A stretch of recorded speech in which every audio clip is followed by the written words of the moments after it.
Hey everyone, welcome to Prophecy Roundtable. I'm your host, Dr. Douglas Hamp. I am delighted to be with you again. Hey, if it looks like I got some sun, that's because I went to Vail today. Wow, Vail is just like nothing on earth. It really is pretty crazy. That's where I got to spend today. Haven't gone skiing very much this year. I don't know what's wrong with me. But we're going to be talking about the Copper Scroll and Qumran News. We've got a special guest to talk about that. Joel is going to tell us all about it. I'm really excited about that. Hey, if you guys want to be a producer for this show, go to patreon.com/Doug Hamp and you can give as little or as much as you want. Thank you guys. And I've been asking you to pray about the Read Genesis Code project. Okay, guys, I'm working on this. I swear I'm working on it. Okay. And my co author is also working on it. We're going to have some stuff really soon. We're going to have a crowdfunding page. We're going to have a rip reel, which is basically the short that we want to produce, but we're taking other people's content to show you what we're trying to create. All right. So there's like all these steps so that we can actually give you something. You're like, oh, that's what you're trying to do. Okay. So sorry about that. So that's what we're trying to do. So that's kind of where we are. So your prayer is needed.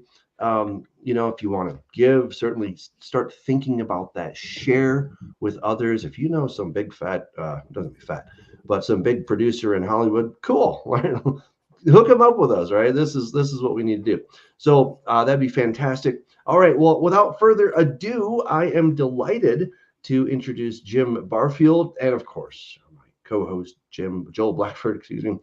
Joel, why don't you give us the spiel here about what we're doing, and I'm looking forward to this show. So I'm excited because Jim Barfield is wonderful. He's on the inside of what's going on over in Israel. He's an investigator. So you might think he has this great background where he knows everything about the Hebrew language. No, he knows about as much as we know, although Doug's the expert. He taught on it. But the main thing is Jim is an investigator. He was a fire investigator for many years in Oklahoma. And after he retired, he just thought that he had an idea about the Copper Scroll, that he could figure out what it meant. And now keep in mind, when I talk to the rabbis, I'm the novice. And even though I might have a really cool speculation, they look at me like I'm from another planet. And they looked at Jim like that. But then he kind of battled back and won them over. And now he's a respected person within their group. And so he's been over in Israel recently. He's going to come back and tell us a little bit about the Copper Scroll, a little bit about Qumran, and then we will talk about the red heifer, which has been very interesting lately. A lot of news on that. So, Jim, thank you very much for joining us. Would you like to talk to us about the Copper Scroll project? Yeah, I'd love to. It's my favorite subject. I bet you guessed that. Yes. It's the Copper Scroll. Let me just tell you what it is, first of all. It was found in 1952. It is literally a copper scroll about 7 feet long, a little longer than 7 feet, and about a foot wide. And it's got 12 columns of ancient Hebrew text on it. And each column has a number of different locations of temple treasures from the time frame of Solomon's temple treasures. It sounds wild. It sounds insane. And believe me, I've dealt with this for 17 years now. I've gone to Israel many times, and I've talked to many rabbis, many guys with PhDs that are in charge of certain areas of Israel. And guys, I tell you, let me tell you one quick story. I was teaching investigative report writing at Comanche Nation College in Lawton, Oklahoma. The director, excuse me, assistant director, her name was Juanita Pantaponi. Juanita was, she called me in after she heard a presentation that I gave to the entire staff. She said, I think I can help you with your Copper Scroll project. And I'm thinking, how is a little Comanche lady from Lawton, Oklahoma going to help me? She helped me big. She knew the antiquities director of Israel and knew him very well. His wife and her were very good friends. And she set up a meeting between me and Shuka Dorfman, the head of the Antiquities Authority. When he saw me, he was very kind. He actually picked me up at my hotel and took me to the across from he took me to the Citadel Hotel in Jerusalem, right across from the old city. We sat down and we talked. I flew helicopters for the 6th Cav Brigade Army, and he was a pilot. He was in the artillery. That's how his Juanita Patapone met him. We have the Capital Air Force or artillery base right here near my home. And that's how they got to be good friends. Anyway, we had a nice chat. Then he said to me, "Mr. Barfield, how can I help you?" I said, "Well, Mr. Dorfman, it's not that you can help me so much. I'm going to try to help you." He said, "How's that?" I said, "Have you ever heard of the Copper Scroll?" He laughed. He said, "Of course I have." I said, "Well, I think I know how to understand it." That's when he started curling up in his chair and going, "Oh my gosh." Within, he pulled my research over in front of him, and we started. Listen, within 5 minutes, he was ecstatic. He said, "Mr. Barfield, hold on just a minute." And he reached in his leather briefcase, pulled out a phone. He called his secretary. She set up a meeting between me, Yitzhak Magen, Yuval Peleg, and we all three met at the Rockefeller Museum in downtown Jerusalem. When we did that, they all saw my research. The lead archaeologist for Qumran, he was excited. In Hebrew, he told Shuka Dorfman, he said, "I think this guy's done it." Now, how do I know that? It's because I'm an investigator. I had, excuse my cough, everybody, I'm very sorry. I had my my recorder going. I had a digital recorder. And with that recorder, I was able to get every word that they talked about. And I had a very high rabbi in Israel standing by to listen to the Hebrew. And whenever I took it to his office, he said, "Mr. Barfield, these guys believe that you've done it." In other words, I figured out the locations of the Copper Scroll. And that Copper Scroll, again, has 57 locations of temple treasures. And I found all but one.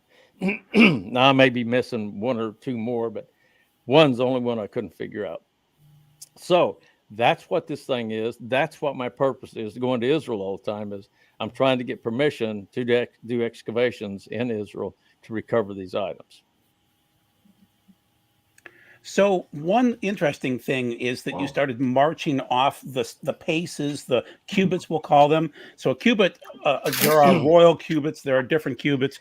You discerned that the cubit that they were using was 19.25 inches. Is that the case? Yes, exactly. I got that measurement from Joseph Good. A lot of your audience probably know who he is. Yes, I know Joe. Yeah, Joe Good is a wonderful man. And he told me, he said, "Jim, do your measurements with 19.25. And I did. The first one starts off like that. Let me tell you what it says initially. It says, "Under the ruins in the Valley of Achor." Now, that's the first line of the Copper Scroll. And after that, it begins to read, "At the ruins or at the steps heading east, 40 cubits long, are 17 talents of silver service vessels." The only silver service vessels or temple service vessels were ones from King Solomon at that time. 17 talents. And does any in the group know how much a talent weighs? I don't know. Sorry. 75 pounds. Okay. So that's right at, let me see if I remember correctly. It's right at 3,000 pounds worth of silver. Now you got to understand, if you got a 10-ounce bar, I've got several, and they're not really very big. They're about 2.5 by 4 inches by 3/8 of an inch. But if you hammered the thing out and turned it into a bowl, it's going to be considerably bigger. So 17 talents, so 17 times 75 pounds, that is a lot of silver, especially whenever you've expanded into vessels and that sort of thing, temple vessels. Wow. Yeah. So, Jim, the other thing is where it's located is technically in the Jordan Valley. It's contested land. And so what's it like for you and the rabbis to try to investigate what you want to do Well, knowing that there's an international crisis brewing every time you take a step.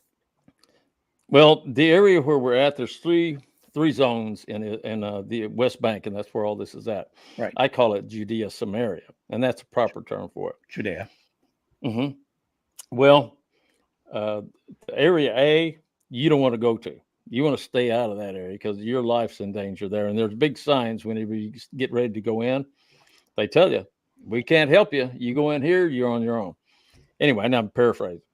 Area B, it's about a 50-50 mix of Israeli authority, Palestinian authority.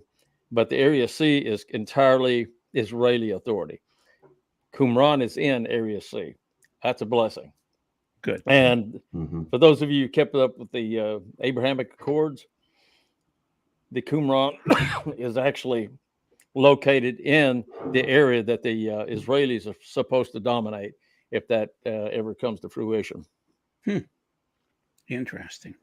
So you've paced it all out. You figured things out. The rabbis seem to love you now and respect you, right? Yeah, they do. Let me, real quick story. I went to Israel to talk to a very high rabbi, and I can't say his name, and I apologize. Okay. I'll do it. I would tell you off screen, but he did not want to talk to me. Me and my buddy Chris went there. I had my research with me. I went to his office.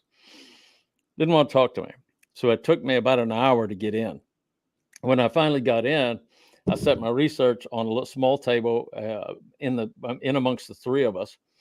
The rabbi is sitting to my left. My buddy Chris was right in front of me across from the table. And I told the rabbi what we were doing, and he looked at me like, oh my gosh, I got a couple of nuts in my office. And I understand that. I do understand it. Well, he got up after I said that, he got up and he pulled his jacket, his black jacket. You know how the Orthodox dress.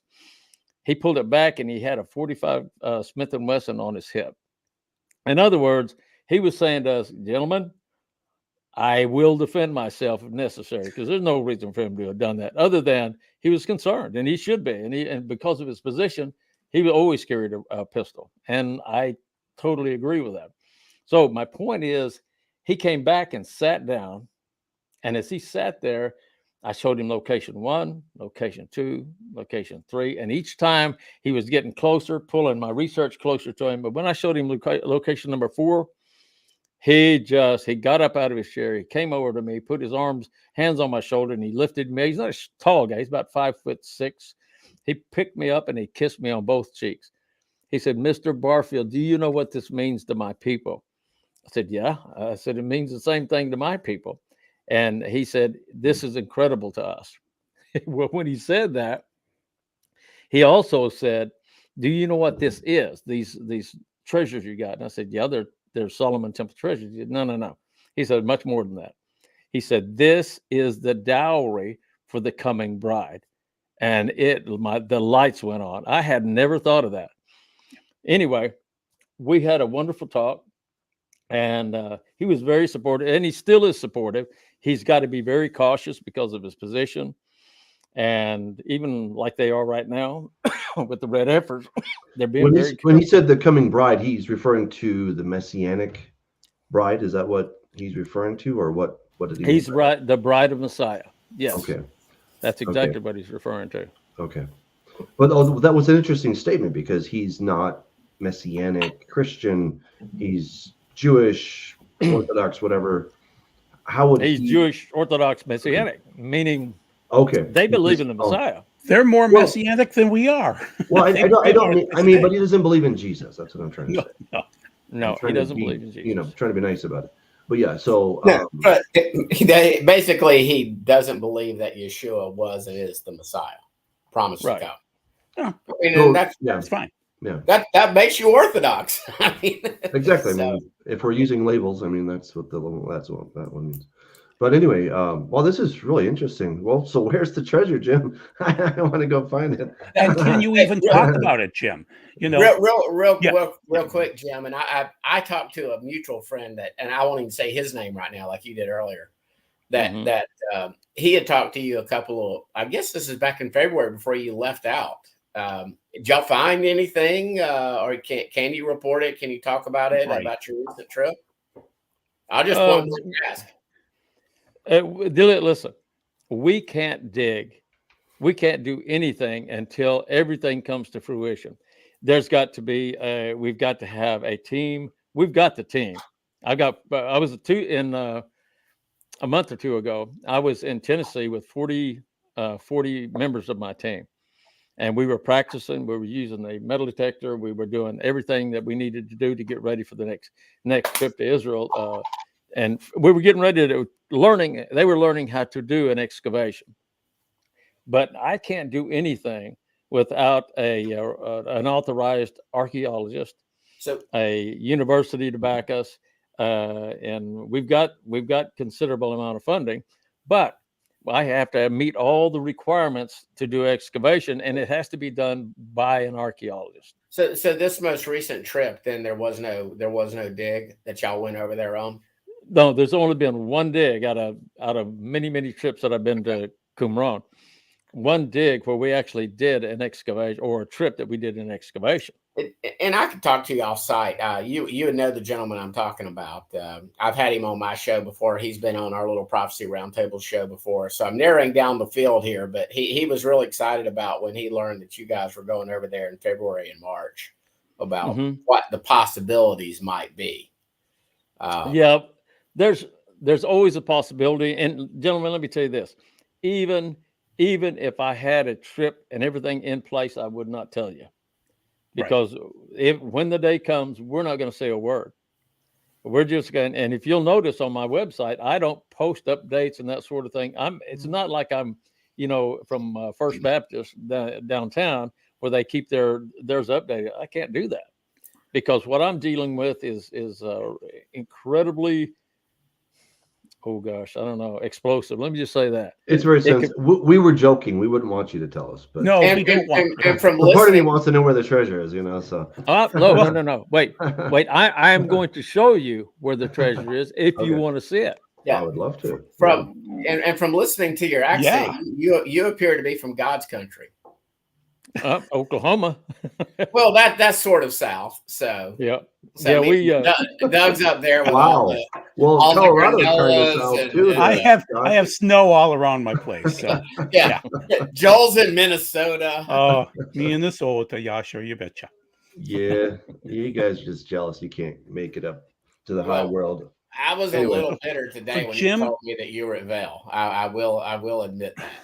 Jim, there's some silver and gold, but there's also possibly a tabernacle. Is there any chance that there might be a tabernacle buried down there in Qumran?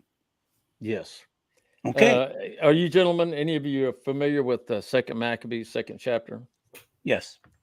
Vaguely. Okay. Really important stuff. Guys, don't discount those. They're not what I would consider scripture, but they are certainly good history. Historical. Yes. There is in 2nd chapter, what it says is this, 2nd Maccabees. It says Jeremiah, I'm going to paraphrase. Jeremiah was telling all the people that were going into Babylon, see you later. I told you, I warned you, pack your bags. You didn't listen to me. Now they're going into Babylon.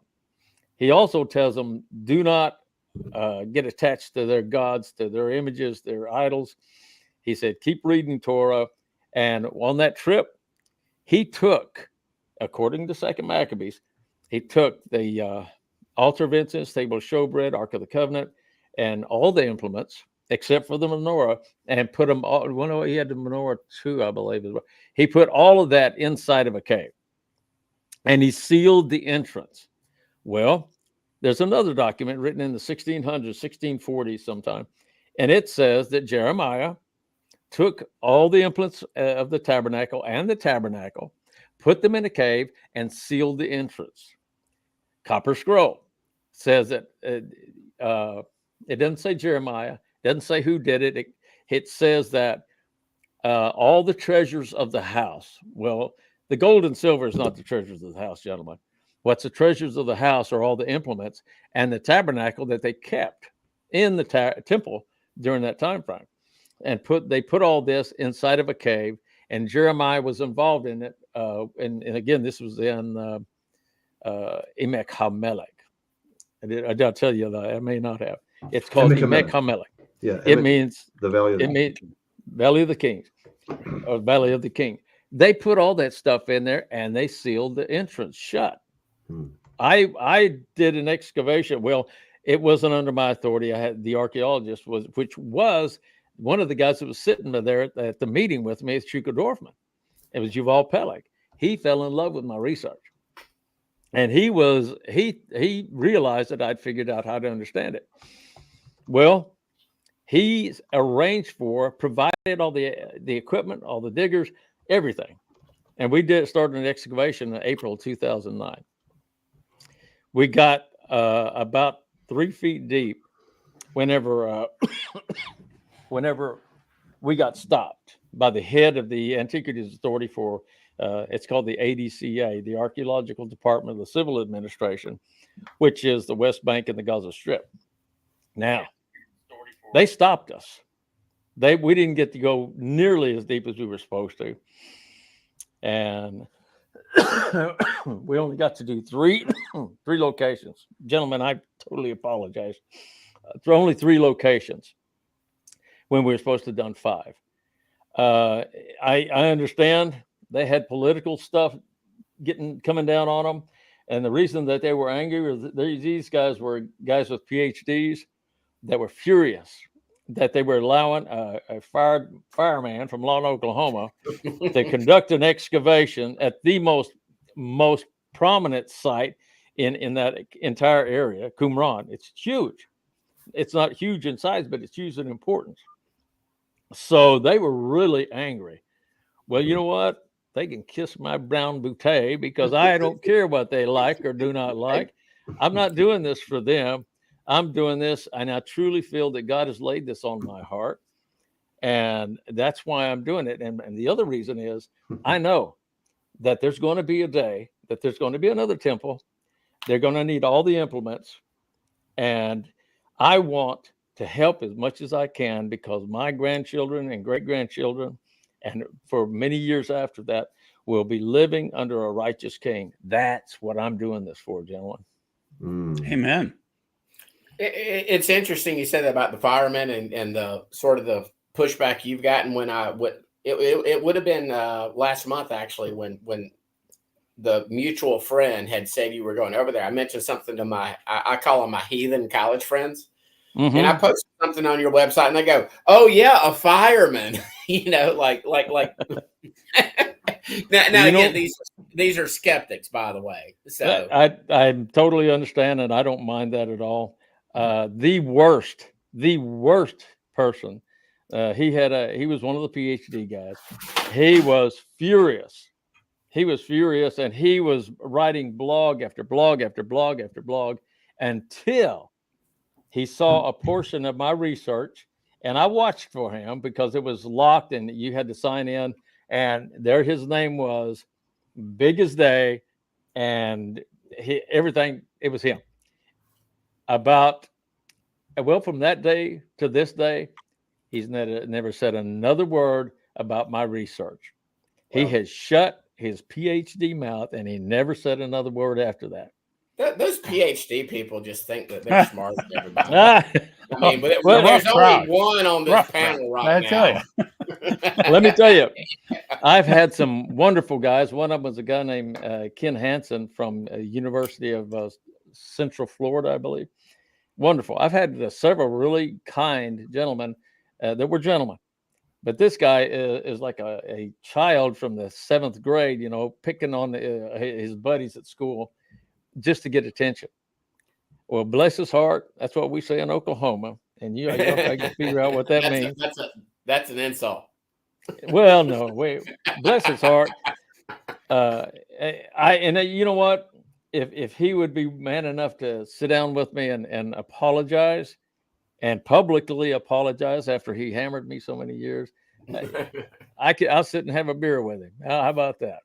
But I didn't bring that up, Jim, to disparage you. Just that you mentioned about the fact that you're a fireman. This is sort of like a mission from God that you feel called to do. Oh, I do. And God can use a fisherman if he wants to, and he did. and he can use a fireman, he can use a lawyer, he can even use PhDs occasionally. He can use donkeys too. Exactly, like Joel. Look at Joel. Yeah, there you go. Pray. So what else is happening then? So let's talk about Qumran in general. Are there any other excavations going on, just for scrolls or anything like that?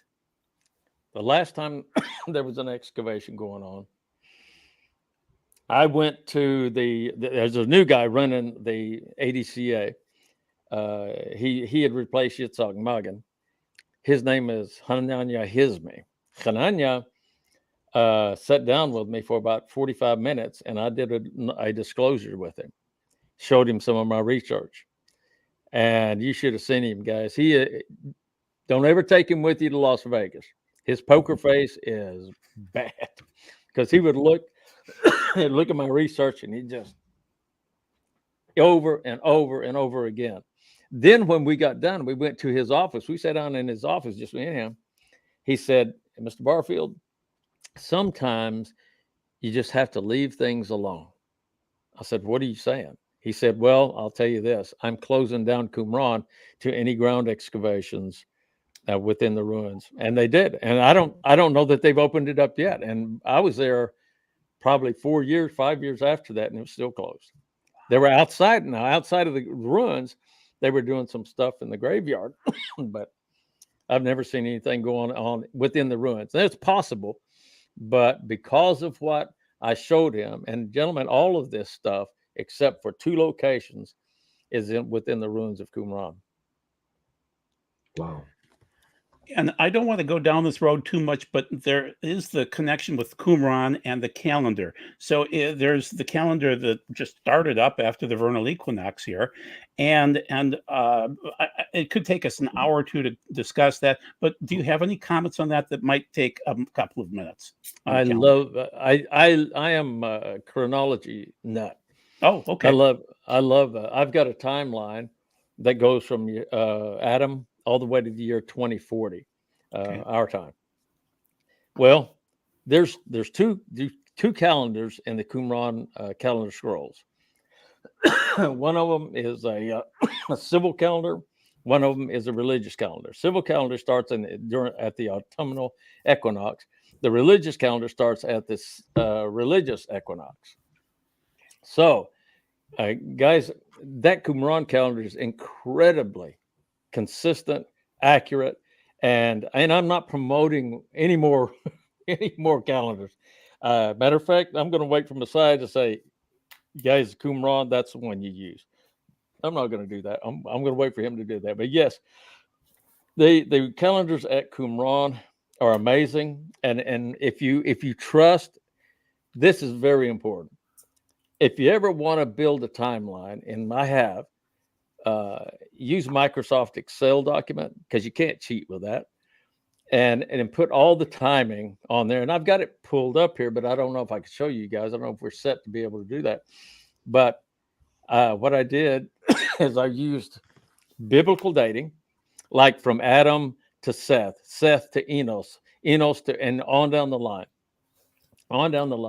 and that you can reach literally with scripture and prophecy. You can reach all the way to the year 1948.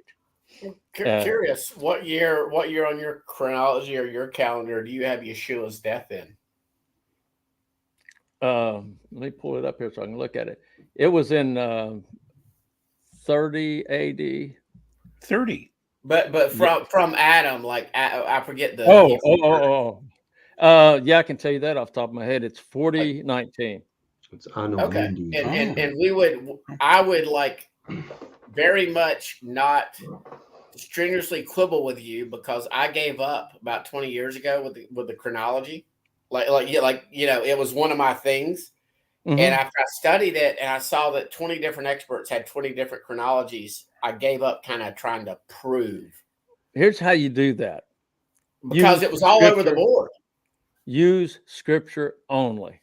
I did it. And like Ken Johnson has a calendar. He believes that Yeshua probably was crucified around 3960. He has Yeshua return in Okay. 2070 AD. That would be his 6,000 year mark. Let me stop you there. I'm using like from Adam. Okay. Are you using the current Jewish dating, or are you using biblical dating from Adam to Ken is using biblical dating, and again, back when we lost Scott.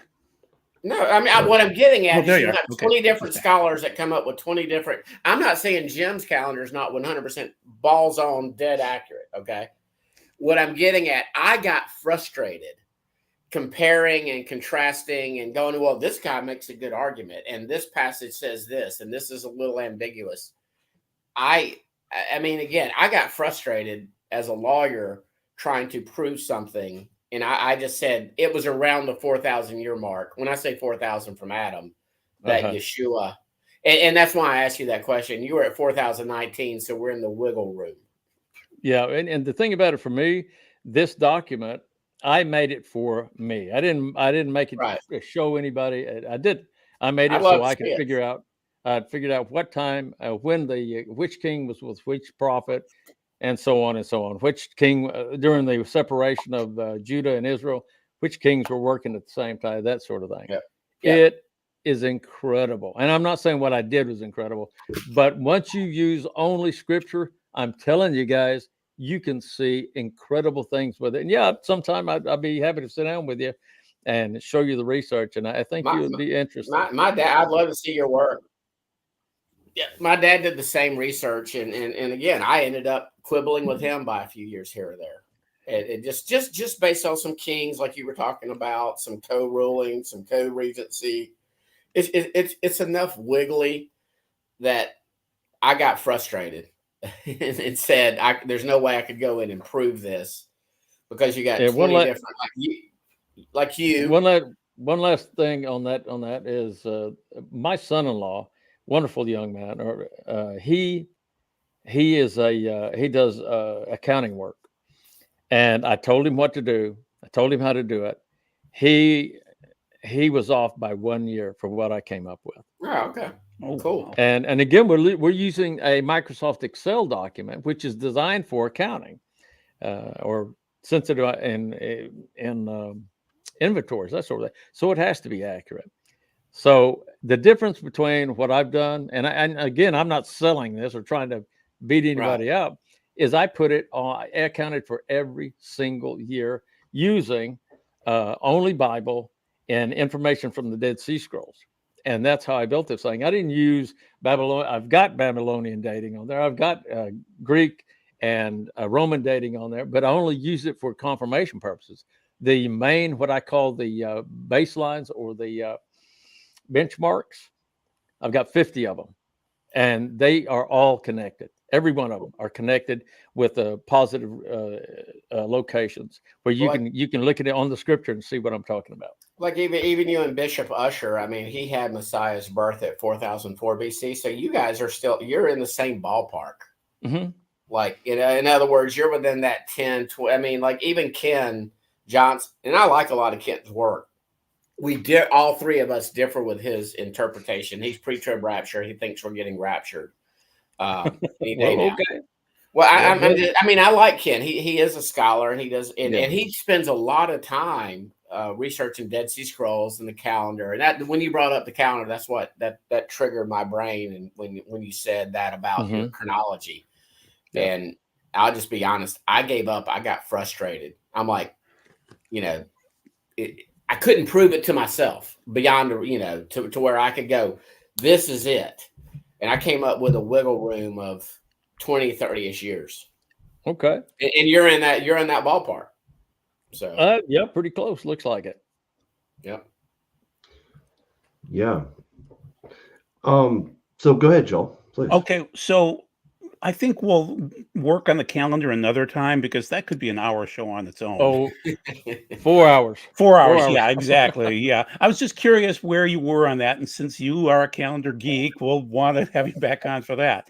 So the next thing is the red heifers. Shiloh is an important town. Have you been up there at all, Jim? Shiloh?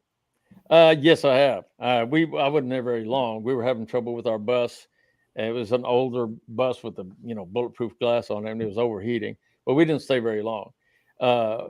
What I'll tell you about the red heifers, I'll start with the guy's name is Byron Stinson. There was a radio talk show host out of California, San Francisco, that he wanted to get me and Byron Stinson together. You know who Byron Stinson is? No. Byron Stinson is the guy that got the red heifers rounded up in Texas. Oh, he's a Texan. Okay. Yeah, Sure. I went to his house. I was invited to go to his house. I spent a weekend with him. I think I spent a couple of weekends with him now. He was going over his research for the red heifers, and I was going over my research for the copper scroll and other things. And we had a great time. He's a really good guy, really good fellow, believes in the Father. And he was telling me about it, and I'd already been aware of it. But I just got word from Israel today that there are 2 red heifers that are definitely left. One of them is a little more golden in color, so he's still qualified from what I understand, but the other 2 are red, and there's 3 of them, but only 2 that they're counting on to be actual red heifers. And gentlemen, the age of these things they're there. They have to be in the 3rd year. And it's and this is where your chronology stuff comes in. In the 3rd year means if he's 2 years and 1 day, he's in the 3rd year.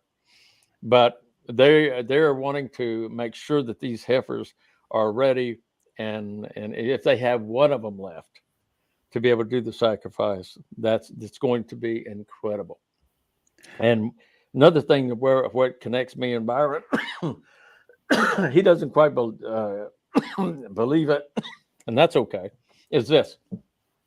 He thinks that they don't need the halal, which is the container that holds the ashes of the red heifer from all the way from Moses to this day. There were 9 of them, 9 red heifers that had been utilized, and by the time that everything got shut down, whatever ashes that they had left, they left them in the halal. And I will bet you $100 bill that those ashes are with the if I'm correct, inside of this cave that I've identified, or location that I've identified, they will be in there. If they've got the Ark of the Covenant, table showbread, all this stuff, all the treasures of the house, and the tabernacle, gentlemen, they will have those ashes of the red heifer in there. And what they do is they take the new ashes and mix them with the old. Now you're talking all the way back to the time of Moses. That's incredible. And they're all mixed in there. So whenever they do the cleansing, and that's what the ashes are for, is to cleanse, they're going to need it for that tabernacle. They're going to need it for all the implements they're going to be cleaning. It's a lot of stuff.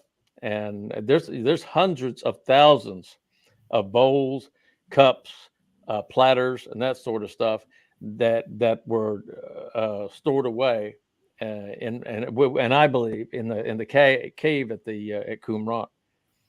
It's going to be incredible. Location number 2 on the copper scroll has 900 talents of gold, and it's right out in the open. Guess how much that's worth? Almost $2 billion. Oh my. If they're 75 pounds, let's say that they're 35 pounds, 35.25 pounds, they're going to be worth $1 billion. That location is worth $1 billion. And that's just one location. And there's 57 locations. So anyway, go ahead. In the copper scroll, was anything mentioned about the ashes of the red heifer? Was it literally listed in the shopping list, we'll call it? No, there's nothing about the halal in there. I've heard people say that there were. I never saw it. Okay. And then when you're working with the Orthodox rabbis, when I talk to Orthodox rabbis, they think the Messiah is going to sacrifice the red heifer, the parah adamah, and they think the Messiah will bring down that third temple. So they're not so keen on all of this. So have you noticed the disharmony between the rabbis on what you're working on and whether or not that's the Messiah's job or our job? No, what I'm working on doesn't even fit in those categories. Okay. Reason being, whether they, the Messiah brings the tabernacle down or brings the temple down, or whether it's built here on earth, they're still going to need those implements. They still need all the implements, all the bowls, cups, that sort of stuff. Okay. They will need that, and all the things that I would be providing. Not me, what the copper scroll will be providing, like if I'm right about that table of showbread, altar of incense, Ark of the Covenant, they need all that stuff. So they are not arguing with me. They're arguing with each other about, is the Messiah going to bring the temple down? Because listen, think about this. If that tabernacle, and I promise you all the parts are going to be there, if that tabernacle is in that hill, underneath that hill, they could take that thing out. The priest should clean it, get it ready, and it could be ready within, I would say, within 2 weeks, and probably less than that. And they could start the services all over again. Now, we read Torah, all four of us, and we know in Numbers 19, in my Chumash, it states it very ambiguously. It says, someone shall sacrifice the red heifer, and someone, and so you guys can answer that question. I'll continue on with what I'm doing. So basically, we don't know who, but they have to be clean people. They have to be Tahora, we call it in Hebrew, which means that they're spiritually clean. And so do you see that as a hindrance to starting the sacrificial system, or the red heifer specifically? Well, this rabbi that I talked to, because I asked him, I said, do you have men ready to function with the restored system? And he literally looked around the room. He said, yes. And I said, how are they practicing?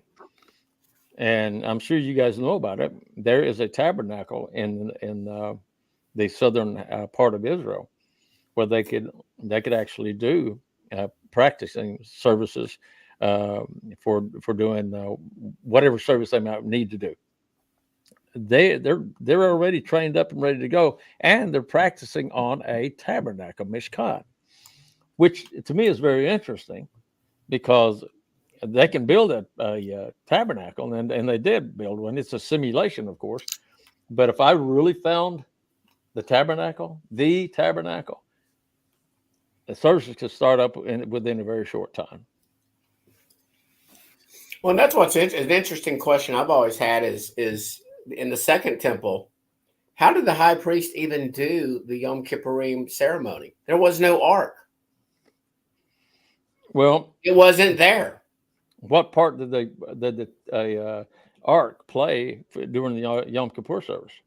Well, there was sprinkling and touching of the horns of the altar, and I mean, there were certain parts that you have to have an ark to ceremonially fulfill. Okay, now I see what you're talking about. Okay, I thought you were referring to specifically. You have to sprinkle blood on the ark. You have to do certain things, and if there's no ark there, did the high priest, after Judah returned, just walk into the Holy of Holies and go, well, we're just going to skip this part because the ark's not there? What did they do? I don't know. They didn't die. But they didn't die because there was no ark in there. Right. And if I'm right, when was the last time you saw any mention of the ark in the scripture? It was Maccabees. Well, I mean, yeah, but that's actually time frame. It goes back from what I'm talking about. Maccabees. Probably in the book of Judges, I think, isn't it? Last place I saw it was in. It was at the time of King Josiah. Okay. That's where they were they took the Ark of the Covenant and they hid it in a place that had been prepared. Well, Qumran is a place that certainly was prepared. Gentlemen, let me tell you this.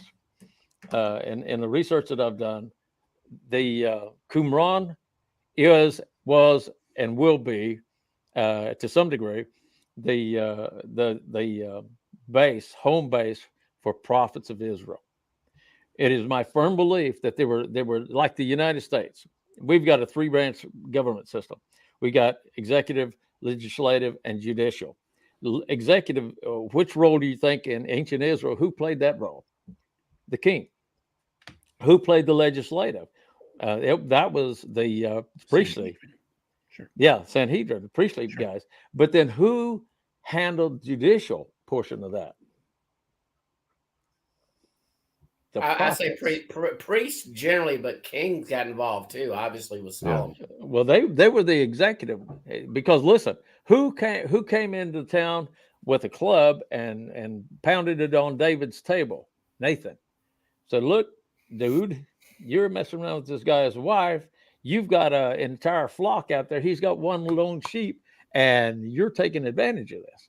Well, so it was the prophets that would come in and hammer the table and tell these guys, you got to straighten up. They were the judicial system. They were like the Supreme Court. They made the final decisions on that.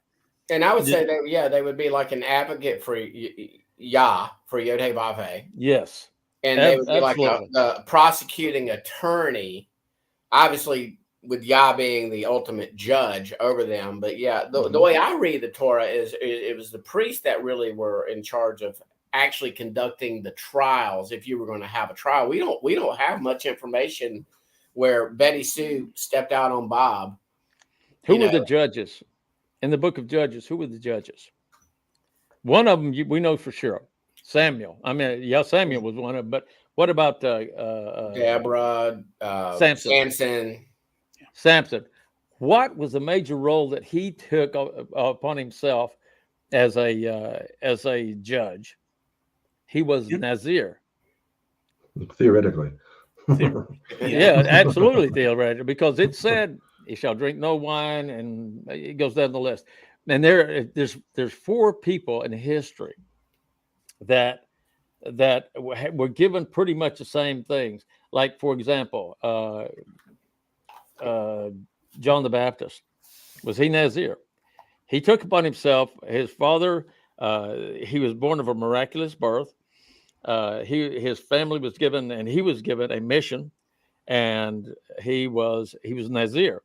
And there's other things that fall into this.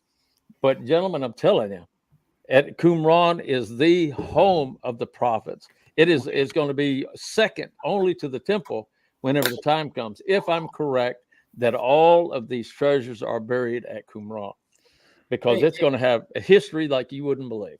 Jim, I put a question up about, it's sort of a hot topic right now.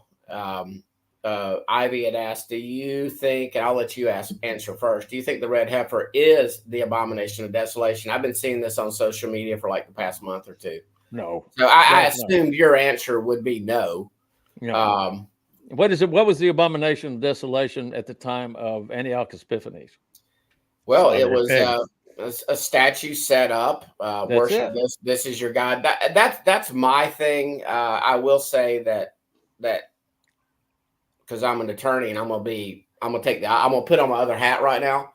If I were going to argue it just says a holy topos, a holy location. And I think everybody could agree that the Mount of Olives is a holy location, but I don't see that the red heifer ritual sacrifice slaughter is going to be an abomination, because it's just a ritual purity thing for dealing with death. I mean, Yeshua's death and resurrection overcame our death sentence. Mm-hmm. So they're tied in, but this is more about for like the priestly ceremonial duties.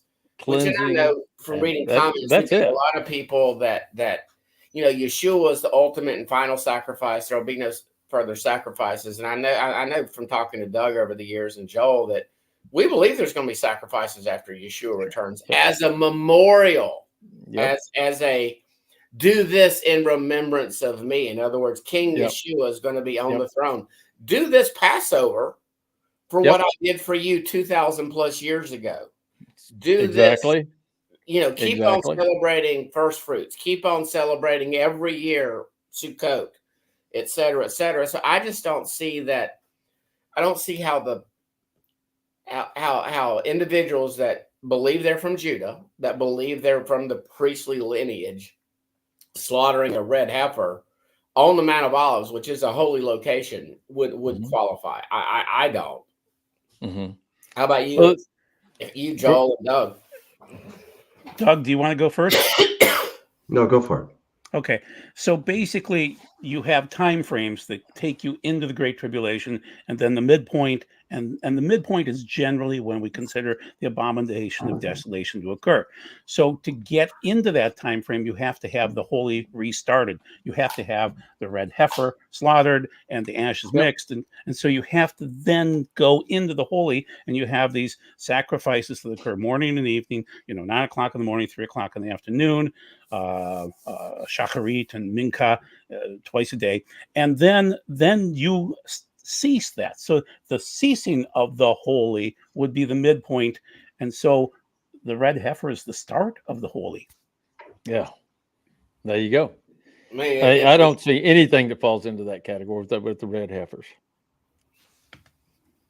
Yeah, I mean, it could happen tomorrow, or I'm seeing some people saying the Sabbath. It might be the 8th. It might be the 22nd that Judah decides to do this red heifer sacrifice. But I don't know how anybody can say that the red heifer is the abomination of desolation. I mean, 2 Thessalonians 2 clearly says that the beast will go into the temple, declare himself to be God, and show himself to be God. I mean. Yeah, and I don't see how how a cow that doesn't, it's a cow. not disparaging cows. There's something spiritual about the sacrifice of the red heifer, guys. I agree with that. I agree with rabbis sit there and debate over this. It's like, it's a red cow. Who cares? It's spiritual. There's got to be something going on that purifies people from this. And mixing of other items too. It's not just the red cow. Isn't that the rabbinic term choke? Why do we do this? We just do it because his word says so. We don't know why. Yeah. I mean, no. Yeah. Like what part about killing a red heifer, taking outside the camp and burning it, purifies you from death? It just does because God said so. Yeah. That's there doesn't have to be any logical reason. Why do we keep Sabbath, guys? He says do it. He said so. Yeah. Yep. It's a hook. Okay. So the red heifer, we have this get together yesterday, Jim, in Shiloh, where it was just Hebrew only. And, you now read Hebrew, but you couldn't have sat in on that meeting. But did you hear anything about it where the rabbis got together? I did. I heard that there was going to be a gathering, but I haven't heard the results of that. No. Are you friends with Adam Eliyahu Berkowitz? Oh, yeah, man. I'm very good friends with him. Good. He'll be telling us more about it. So that's good. So we'll just wait and see what Adam has to say, because he's a Hebrew speaker and he probably was there. At least he's saying that he was. So that'll be exciting. What was the question, Doug? I don't know. Let's see. Where'd the question go? Hold on. I have no idea. We had then a question just come up. Goodness. I put this one up, and Jim, I'm assuming you're using the Masoretic for when you did your chronology, correct? When I did my no, you used the Septuagint? No, I just used very simply used the Dead Sea Scrolls. Okay, I got all the information from the Dead Sea Scrolls. Okay, so not Masoretic, not Septuagint, more. It was Dead Sea Scrolls. Okay. Yeah, and they're incredibly interesting and thorough. Those guys were wow. You talk about anal. Don't they match up with the Don't the Masoretic text, meaning the oldest we have from 900 BC, 900 AD? Doesn't that match up with the Dead Sea Scrolls much better than the Septuagint? I've only done very limited research in it, but from my understanding, the Dead Sea Scrolls match the Masoretic on the dates more so than they do the Septuagint. But that's been years since I studied that out. Yeah, I don't. What I don't do is I don't get too much into anything, from the universities. I stay away from that. I'm Okay. using just the information that came from the Dead Sea Scrolls. Now I do use, like I told you, I use some scientific research from like the eclipses and things like that, lunar eclipses, solar eclipses, and I use the Roman, the Greek dating. I use that, the Olympics, but I didn't use it for setting any of the benchmarks. Benchmarks are solely from the Bible. I won't use anything else because I have seen so like this 606 BC dating for the destruction of Solomon's temple, not even close. 410 BC is far better. And I went to a Jewish source, and I don't know the guy, but he did a great job. He is, I mean, just the way he formatted it was great. But he came his dating of the destruction of the temple for like 400 BC or 420. It was 10 years off from what I'd come up with. Wow. So that's the reason I don't use it. Go ahead. Is there a Jubilee structure in your dating, Jim? Oh yeah. Okay. Guys, I'm looking at it now. I can give you the current. I give you the biblical dating from Adam. It's a solid consecutive one after the other dating, and then it's current Jewish dating. I can give you that. The ages, like the Bronze Age, Iron Age, that sort of thing. Then I give the BC dating and AD dating. It's all on there. Sabbaticals. I got the Jubilees. They're all set in stone on there. So let's start a fight and tell what you think the Jubilee time frame is. That was my question. Are you a 49-year? Oh, well, that too. 49 or 50, Jim. 49 or 50, Jim. Real quick, I'll tell you what I believe. Yeah. The first year of a Jubilee cycle is also the 50th year of a Jubilee cycle, the previous Jubilee cycle. Okay, so 49. Okay, so you're a 49er. Yeah. Okay. Yeah. Okay. Interesting. Because you can't they don't coordinate. You can't coordinate the sabbaticals if you don't do it that way. They're off by the end of the first Jubilee, a cycle. They're off by a day or a year, and then by the second Jubilee cycle, they're off by 2 years. Not being hostile, but where in Scripture does it say that the first year of the next cycle, the 50th year, the Jubilee year, is also the first year of the next cycle? That's where I'm stuck on. It just it does. The text never says that. It doesn't say that, but there's mathematically you can't do it any other way, and it come out correctly. I will say this: I think 49 divides into 6,000, 5,999 with an extra year on top of it, and 49, I believe, divides into 7,000. It doesn't divide into 6,000, by the way. I can't tell you. I don't know about that. Just this is my simple little second grade, third grade math mind working. I'm a 6 + 1 = 7. 120 multiplied by 50 equals 6,000. We got 1,000 years. So how many Jubilees do we have in the millennial reign? I mean, you have an odd number if it's 49. You get to 1960 and like, what are we going to do with these extra 40 years? That's my simplistic, not complicated approach to why I believe I fall on the 50 versus the 49.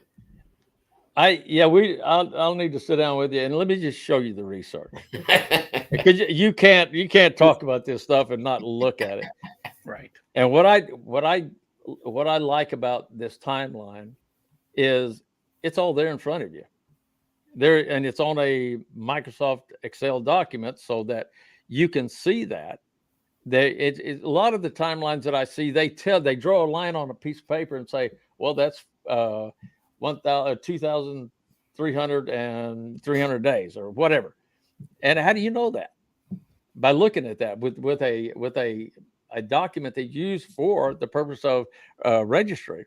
You got it all on there. You can see it. And I'm telling you, I can show you prophecy after prophecy after prophecy that comes to the year, certainly to the year. And there's 3. Did you know that there are 3 prophecies in the Dead Sea Scrolls about Yeshua? Well, in what books? Well, they're not books; they're fragments. Well, what fragments? There are. One is the let's see the Melchizedek scroll. That one is beautiful. That one is absolutely beautiful. It tells you so much information that it gives you so much information. You absolutely know that who they're talking about is Yeshua. And listen, it even says the name, and I'm going to butcher this, but blessed are the feet that on the mountains that announce Yeshua. It literally says, which is salvation. Yeah, salvation. It doesn't necessarily mean Jesus. I mean, but that's his name. Now, and I agree with you. I agree with you. There's a difference in spelling, though, just so you know that. So it's with a hey. It depends on who you talk to. But what I'm telling you, we're gonna. What I'm saying is this. PhD's gonna come out on you, Jim. I'm just telling you. I'm forewarning you. Let's do this. Let's set that aside for a second and just think about what that document says. It gives the Isaiah quoting that Yeshua did, and it gives all the information you need to know, and it tells you the year that the crucifixion took place, which, gentlemen, let me tell you, was in a Jubilee year. It was. Okay. So you believe the crucifixion year was a Jubilee as opposed to Luke 4 when he went into the synagogue and he pronounced the favorable year of the Lord, and then he closed the book and again, that's why I'm so wiggly, Jim. You may not have ever listened to us. I'm the most wiggly when it comes to prophecy. Now, I believe Yeshua is returning after 2 days or 2,000 years, but I don't know what year he specifically resurrected. There are some that have done the research and they'll say 30 AD or 28 AD or 32. I gave up. I couldn't prove it. Well, let me tell you this, and it might make a little more sense to you. Maybe. Yeshua was supposed to be a lamb of the first year, right? So that's a Michael Rood argument. 70 weeks? No. It's got nothing to do with Michael Rood. Okay, well, I'm just telling you that is an argument that people have made. There was only a 70-week ministry. No. Let me stick with what I'm asking you. What was Yeshua supposed to be a lamb of the first year? Well, he wasn't. He was a human and a God. He wasn't just a lamb. It was symbolic. Was he the Lamb of God that was to be slain? To take away the sins of the world, yes. Okay. We're talking about the Passover lamb here. A lamb that was to be slain had to be of the first year. Here's the deal. And I absolutely believe that Yeshua was crucified in his 30th year of life, not 33rd year, 30th year, because he was supposed to come suddenly. And what day do you proclaim a Jubilee year on? What day of the week? Yom Kippur. Okay, now what day of the week? Yom Kippur. Well, day of the week. Monday, Tuesday, Wednesday, Thursday. See, you're going off the Qumran calendar, which starts with a Wednesday. So you tell us. No, it doesn't start with a Wednesday. Oh, okay. All right. No, it starts with a Sunday. He every time they did a Day of Atonement, it was always on a Shabbat, always on Shabbat. Where was Yeshua? Wow, they wouldn't do that today. But Yom Kippurim again, and I've sworn to myself I'm not going to ever do calendar debates again. I've learned my lesson. What I'm telling you is what's in the Dead Sea Scrolls. You take it or leave it. Let me ask you this about that though. Have you ever done any research as to when the year went from 360 to 365? Because my personal opinion is the individuals that recorded the Dead Sea Scrolls in the 2nd century, 1st century, they were trying their dead level best to take a perfect 360-day year, 12 months, 30 days, and trying to make sense of this and keep it on a schedule with a 365.25 year solar year. And I think they did the best they could, but it was God that threw the monkey wrench into the equation when he said, Hezekiah, your shadow is going to go backwards. In every ancient calendar that we know of, China, Sumeria, Africa, the Americas, every calendar went from 360 days to 365.25. And that's my biggest gripe with the Qumran calendar, is it's not dealing with the initial calendar. Like, we know that Moses had 30-day months. We know that. 5 months, 150 days. Do you know what the Qumran calendar says? About Moses? Or not Moses. No, my bad. No, my bad. About the months. How many days are in a month? What does it say? What do they say? They add an extra day, like an intercalendary every 3 months. Isn't it 364-day year? Show me where they do that. No, they add a week. No, they don't do anything. They have to. No, they don't have to. They do 364, and then they add a week. Hold on now. Okay. What day is said to be one long day? And how many days is that? Rosh Hashanah. Okay. One long day. So there's a 2-day day, 364-day calendar. I agree with you. But that day is 2 days long, which makes it 365 days. Wait, how did we get the Rosh Hashanah as to 2 days? All right. Help me with the math here. I was going to ask. Maybe I'm not that smart, I'm trying to understand here. Here's the calendar for Qumran. Guys, I'm not trying to talk you into this. I'm just telling you what they say, what they did. Right. Yeah. The calendars are 30, 30, 31. First quarter, 30, 30, 31, and repetitive. But the difference here is Rosh Hashanah is actually 2 days long. That's why they call it no man knows the day or the hour. That's why they refer to it as that, because it's a 2-day day. You're saying Rosh Hashanah. Okay. Yeah, you're saying Rosh Hashanah. You're talking about Yom Teruah.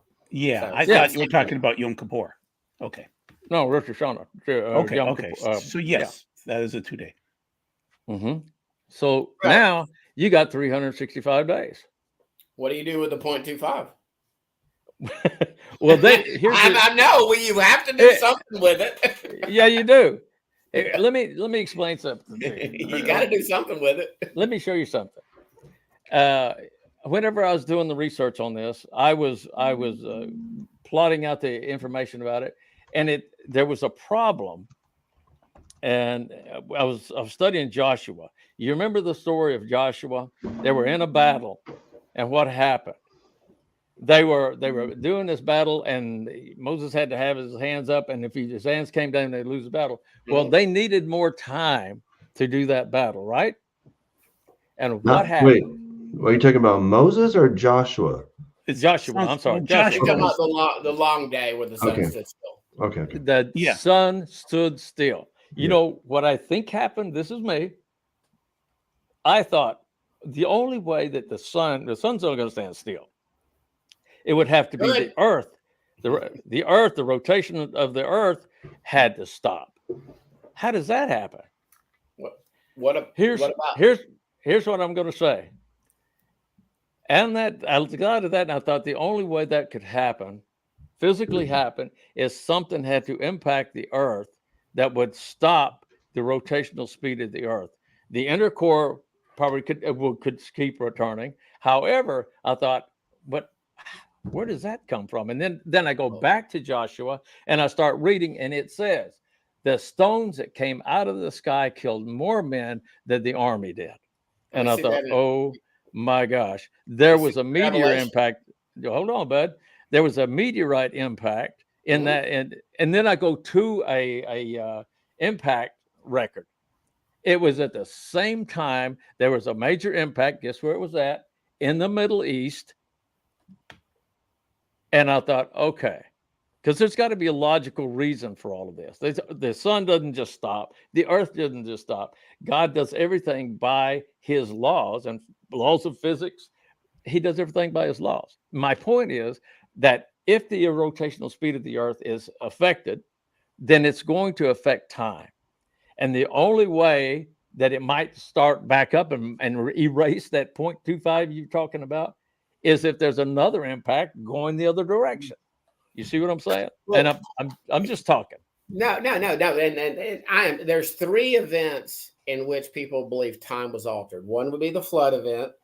the event you just mentioned, in which the long day, and then the third event is shadows don't go backwards by natural means. They progress naturally. So that's the latest in the event. My argument, if I were like putting on a case, or we were not having a debate here, I would bring in the extra biblical evidence from all these calendars that say every freaking one of them, like Egypt just said, we've had a 360-day calendar forever. What are we going to do with these 5 days? We'll just stick them on there.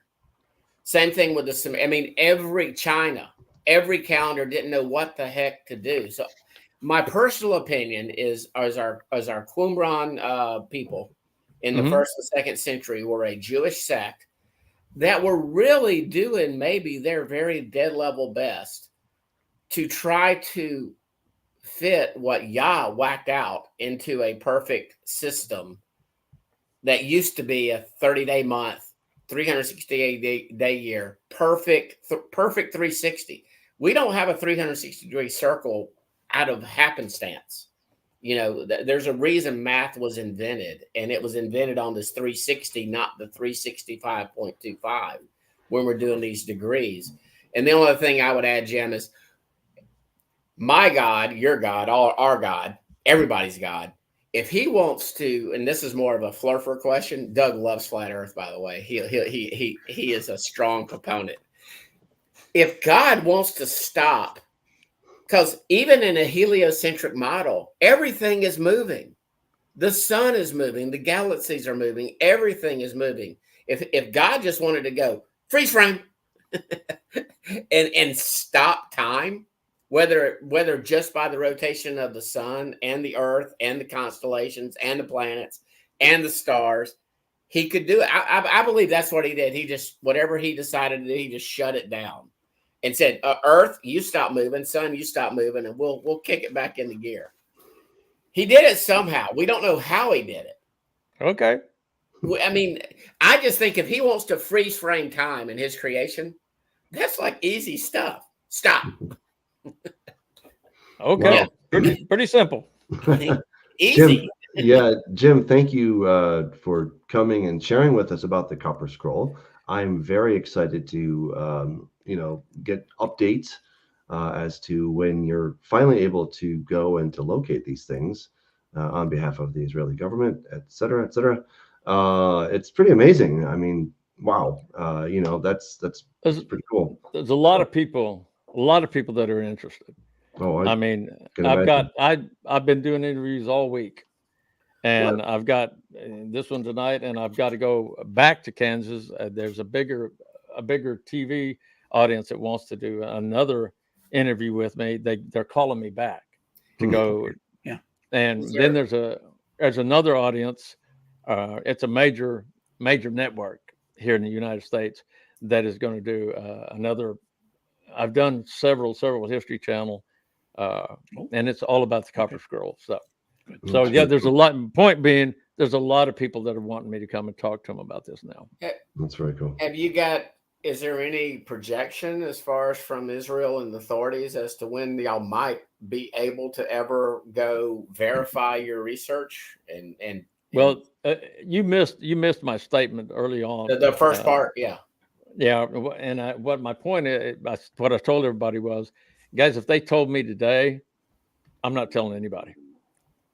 My wife will find out, and a couple of guys that are on my team, but other than that, nobody's going to find out because it's too dangerous. It is. It's like the red heifers. They have to keep them hidden and secret because it's too dangerous. And I don't mean necessarily physically, but there's too many people that don't want these things to happen. I was in Israel when the war broke out, and I was actually in Shiloh a few days before that. I'm like, there's no way they got all these red heifers in the same place where any Muslim terrorist could just come in and wipe them out or do a drone attack. I said, some of these heifers that we're looking at are fake. They had to be. Because there was like 3 or 4 of them in a pen at Shiloh. And I was going, yeah, there's 2 or 3 decoys in there. No, there might be 1 in there. But I just couldn't see how the Temple Institute or Israel would be stupid enough to put all 4 heifers in a little pen. You wouldn't put them in Shiloh, not a safe area. They were in Shiloh in a pen. We had to pay $10 extra when we did the tour to go see the red heifers. I've talked to Scott Stripling before, and it's dangerous up there in that area in Shiloh. So yeah. Well, awesome. Again, Jim, thank you so much for joining us. It was really very interesting, and thank you. And of course, there's always lots of rabbit trails that we got to go on with calendar questions and so much more. So, but fantastic. Everyone, thank you. We're glad that you joined us for another episode of Prophecy Roundtable. We don't have all the answers, but we, have a great conversation about things related to the end times. If you have topics that you want us to talk about, or if there's a guest that you want us to try to get on, write to us. That'd be awesome. You can write to me at doughamp@gmail.com. Don't spam me, but you can write to me there and just, say what's on your mind, as long as it's nice, and we'll see what we can do. So thank you again, and we will talk to you